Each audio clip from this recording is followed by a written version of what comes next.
It's here, and today I have for y'all another polymer clay tutorial, but this is also a collaboration with Miku Marmalade, which I'm going to put her name right here so you can spell it, here on YouTube, and we are doing a Mer-May collaboration, get it, dun-dun-dun, and obviously we're making mermaids in May. It's near the end of May, but it's still May, and I made a merdragon, which you can see right here, which you can't barely see because of the lighting, but she came out so pretty and so sparkly. I love how she came out. Her name, you'll see at the end, is Hydra, if you hadn't already seen it on my Instagram page. Hydrangea. I kind of spoiled it, didn't I? Her name is Hydrangea because it's a play on words, like Hydra, like the mythical creature, the Hydra, where you cut off its head, the dragon, you cut off its head and it grows more in its place. I think it's 3 more in its place. And it's also a play on the word hydrangea because also hydrangeas tend to be the color scheme of this, pinks and purples and blues, which is pretty much what inspired all this to kind of come together to one cute little package. Now, if you want to see what Miku Marmalade made, I'm not going to put it in this video. You're going to have to go watch her video, which I should be able to link down below. She might not have it up right away, but the minute that she puts it up, I will link it down below for y'all. And also, I'm losing my train of thought. I'm also going to link down below her channel in general. That way you can go subscribe to her channel if you aren't already.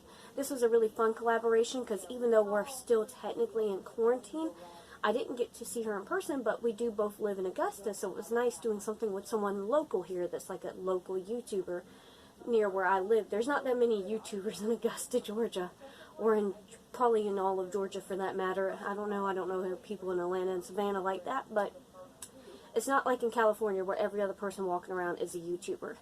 This is bugging me. Oh my god. There we go. My ears are less crooked now. That was bugging me. They were like, ew, and I didn't want to lean in that much. But yeah, and also you can go check out my Instagram page so that you can see her pictures of her final creation of her mermaid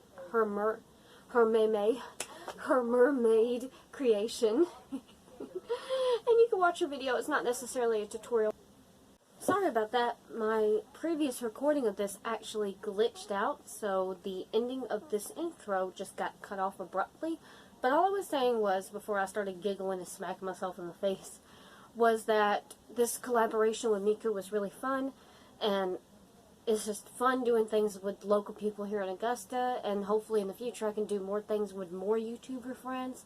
I do have a few of my friends who are thinking about getting into YouTube, so hopefully, eventually they will, and that'll be fun, but they obviously will be doing different things than I do. Sorry, the ears were bugging me, even though you literally can't even see them. There we go.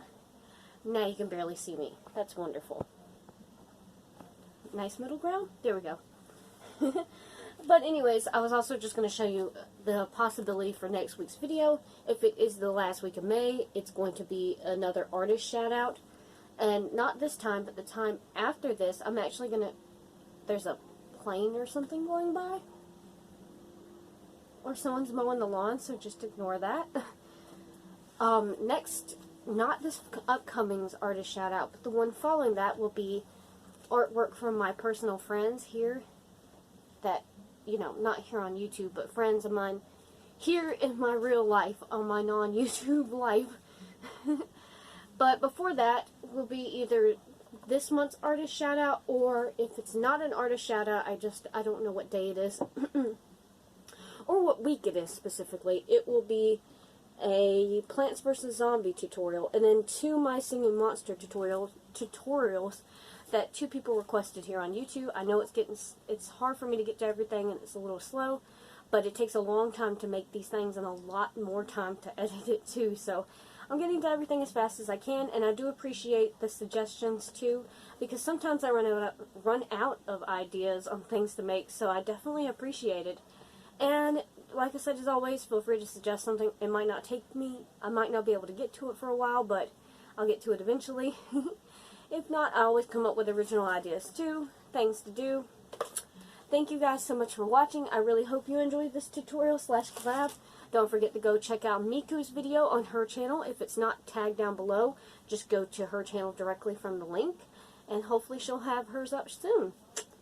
Thank you guys so much for watching. I really hope you enjoyed this, and I will see you in my next video. Bye-bye, my bunnies! Alright, for this tutorial, I used the rose-colored Sculpey 3, this pink color from Walmart, the Bake Shop brand, and then Primo Pearl Pink, I think is what it's called. I can't remember the name off the top of my head. I'm going to be a little more brief about this like I've been in the last video, just so it's not too do this, do that kind of thing, but you can kind of see it as it's going along.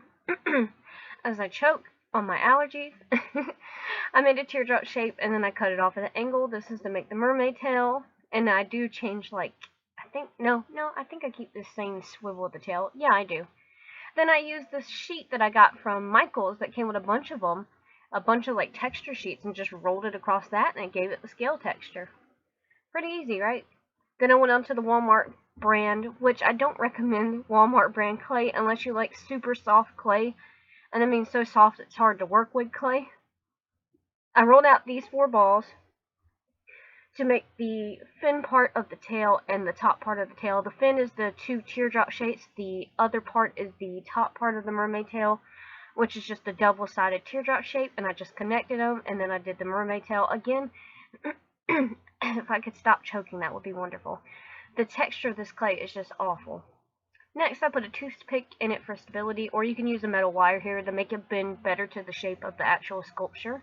But it's whatever you prefer. And then I went for this rose pink color from Sculpey 3, rolled out the balls I needed, and I'm going to start with the largest one to make her torso, which I make a teardrop shape as always, cut off the bottom and the top, making it flat, and make sure it's the same size, same diameter as the bottom part of the fin so it slides in like a puzzle piece. Next, I made the head. If you want a little more detail about the head, just see a previous video, and then I just stuck it on there. Again, you could kind of play with this and do it however you like, because this is just my merdragon, but you can do whatever you want.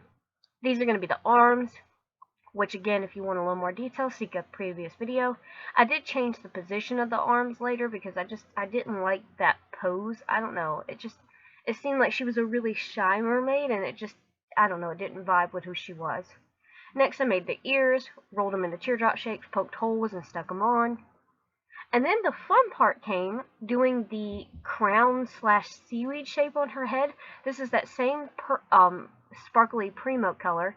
I just made teardrop shapes and then just kind of curved them like an S shape.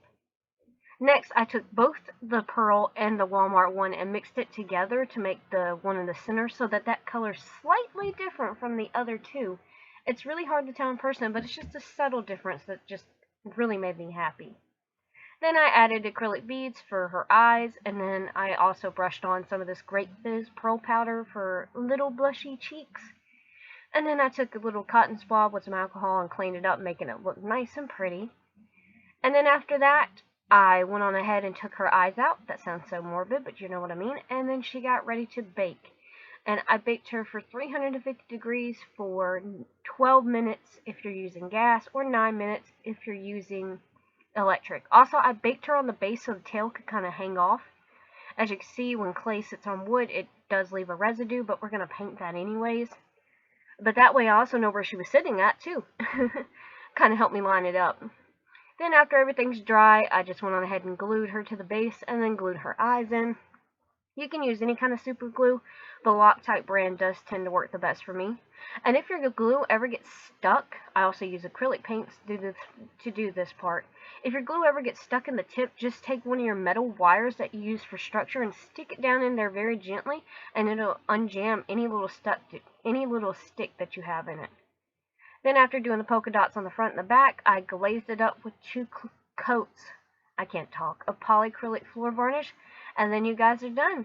Thank you so much for watching. I hope you enjoyed this video, and I will see you guys in the next one. Bye-bye, my bunnies.